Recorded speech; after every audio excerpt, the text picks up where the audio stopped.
G'day guys, and welcome to this business management lesson. In today's lesson, we're looking at key knowledge point 317. That is Unit 3, Area of Study 1, and the 7th key knowledge point for this area of study. Today specifically, we're looking at management skills, and helpfully, this key knowledge point gives us a list of some different management skills that you might need to know.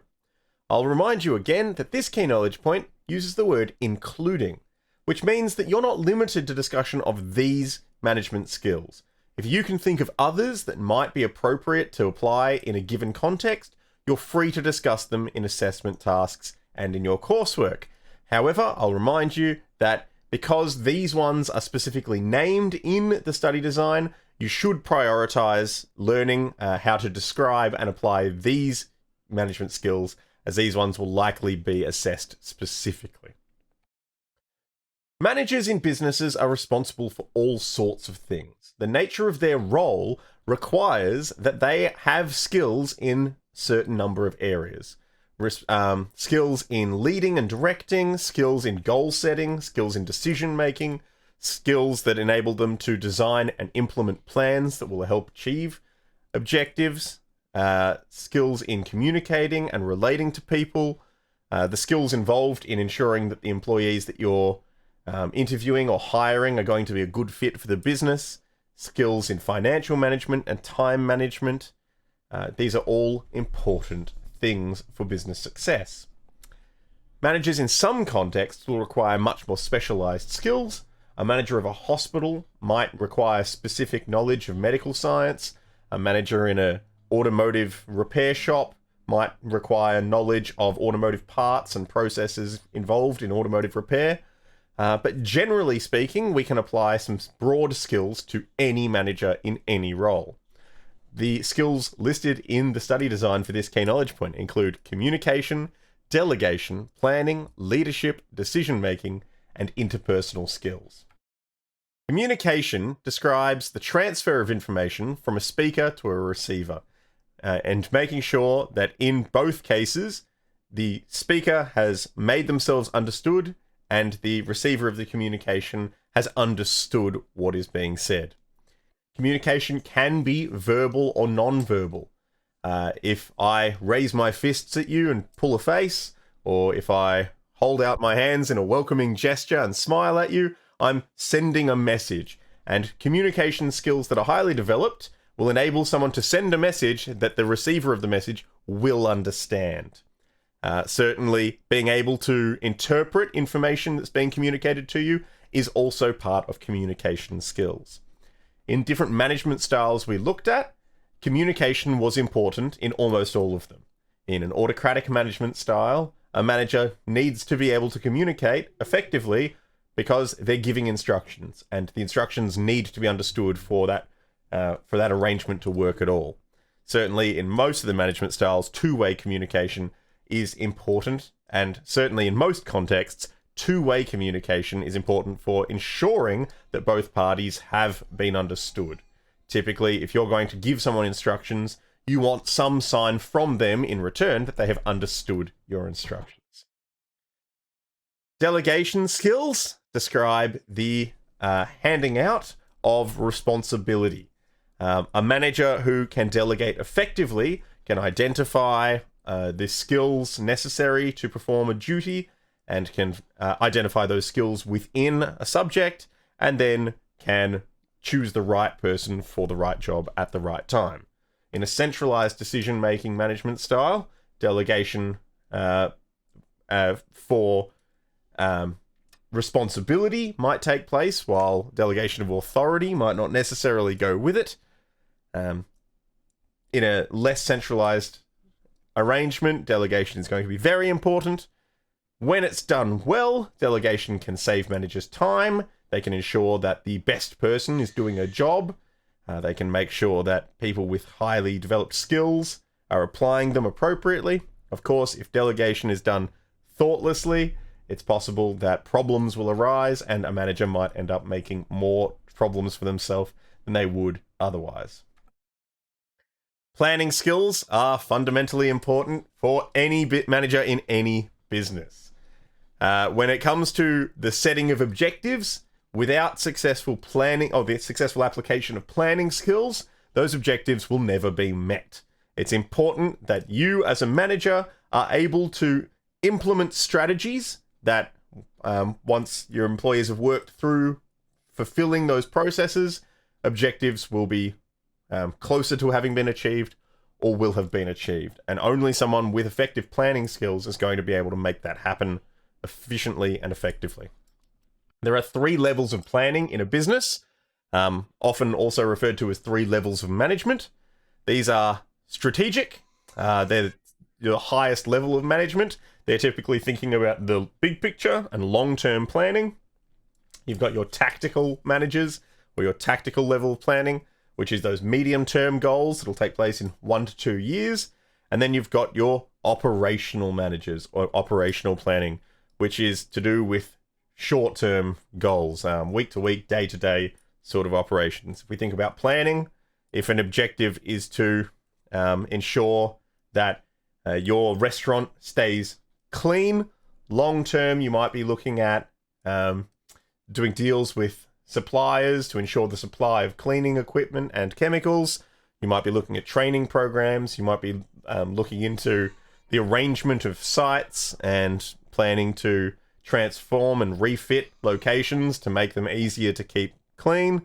Your tactical plans and managers are going to be thinking about training staff and making sure each location is equipped for their medium-term cleaning requirements. And then your operational objectives are going to be things like writing checklists to make sure that the bathrooms have been inspected and mopped out regularly, making sure that the deep fryer is cleaned out on a regular schedule, that sort of thing.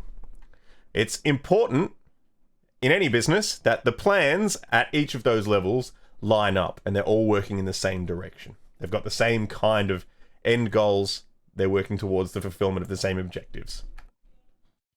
An example of an effective planning process that can be followed by managers in any business is to set the objective or identify an objective if one's already been set, to analyze the environment in which this objective exists. Perhaps you want to perform a SWOT analysis, gather information, do market research. If we're talking about an operational objective, that should be quite quick. It should be a simple process. If you're talking about your strategic or tactical planning, this could be a more complex process. You want to develop alternatives. There's more than one way to achieve an objective typically, and having a plan A and a plan B and a plan C is implementing redundancies so that if plan A doesn't work out, you have alternate plans. At that stage, you want to assess your alternatives. Is it possible that plan A isn't going to work?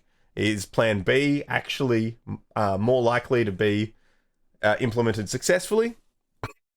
You then implement whichever plan you've decided is the most successful and monitor that plan. Monitor progress towards the objective and implement corrective action if necessary. Leadership skills are going to be important for any manager who's responsible for other workers. Leadership describes the ability of a manager to engage and motivate employees and to help them actively work towards the achievement of business objectives. We've said it before, and we'll say it again. Engaged and motivated employees are more productive and efficient than disengaged and demotivated employees. So a good leader or a manager with effective leadership skills is going to get more out of their workers than someone who doesn't have those skills. Certainly, evidence of effective leadership would be that a manager is providing support to those employees, the manager acts as a mentor to their employees, a manager is able to effectively resolve disputes to everybody's satisfaction, and a manager is able to demonstrate their own commitment to business objectives in that way, sort of leading by example. Decision making sort of goes hand in hand with planning. It's the ability to assess alternative proposals and choose the most appropriate proposal for a given situation. So that stage in the planning process we just discussed, where you've developed your alternative plans, and then you assess which one's going to be the most likely to succeed. Well, that's where a manager's going to have to demonstrate their effective decision-making skills. Decision-making, we've talked about it in our lessons on management styles. It can be something that the manager does on their own in a centralized decision-making model. It can be something that the manager delegates out shared responsibility for in a decentralized model. However, a manager is ultimately, at the end of the day, going to be responsible for whatever decisions are made. So a manager is always going to need to be able to make or identify effective decisions when they're made. Certainly, in any management style, in any context, decisions made by managers are going to have an impact on the success of a business, even if that decision is just what style of management to bring to a situation. Interpersonal skills, very closely associated with communication skills. If communicating is the ability to transmit information and make yourself understood, interpersonal skills describe the way that you do it from a sort of social perspective. If I give you an instruction, do I make you feel belittled and insecure? Or do I make you feel that this is coming from a place of friendship and you can trust me? When I speak to you, when I ask you, how's your day going? Does that tense you up? Do you feel like the next thing I say could be some sort of criticism? Do we have a good relationship or not? Or when I say, how was your weekend? Do you understand that this is coming from a place of genuine inquiry and my concern about you and my care about you? That's interpersonal skills. How do you relate to people? How do you show them that? How do you show people how you feel about them? Generally speaking, managers need to have effective interpersonal skills to get the best out of their employees. It is a mistake for any manager to be too friendly with their employees, certainly in a system where the expected style is autocratic or persuasive, or even consultative, any of those centralized styles. If a manager doesn't reflect a professional relationship in their communication and in their interactions with internal stakeholders, then that can be a real problem. And ultimately, if an autocratic manager comes across as rude and aggressive, well, that's going to undo any chance of autocracy working in that environment. An autocratic manager, just because they make decisions themselves and just because they don't explain their decisions, doesn't mean that they should be rude. An autocratic manager should be able to communicate calmly and with respect. It's a mistake that many students make in Year 12 Business Management, or have made previously. Hopefully, now you've watched this video, you don't make this mistake. It's a mistake to think that any style of management would be a license for bullying or for rude interaction. A manager of any style should be relied upon to have effective communication and interpersonal skills so that when they do interact with their employees, they're doing so in a respectful and responsible manner. In summary for this key knowledge point, management skills are the skills that managers are going to require to help them to fulfill the duties of their role, ultimately enabling them to achieve business objectives or work towards the achievement of business objectives. All styles of business manager will need to use a range of skills in many different situations, some more than others.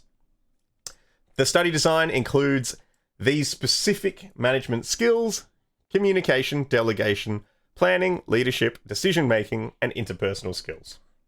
Now, I'll remind you again, this key knowledge point uses the word including in it. So while these are the management skills we've talked about today, these are not a hard and fast limit. You are not restricted to just talking about these management skills, although I hope that I've given you something that you can use in responding to prompts and analysing case studies as you go forward. That's all for today. See you next time.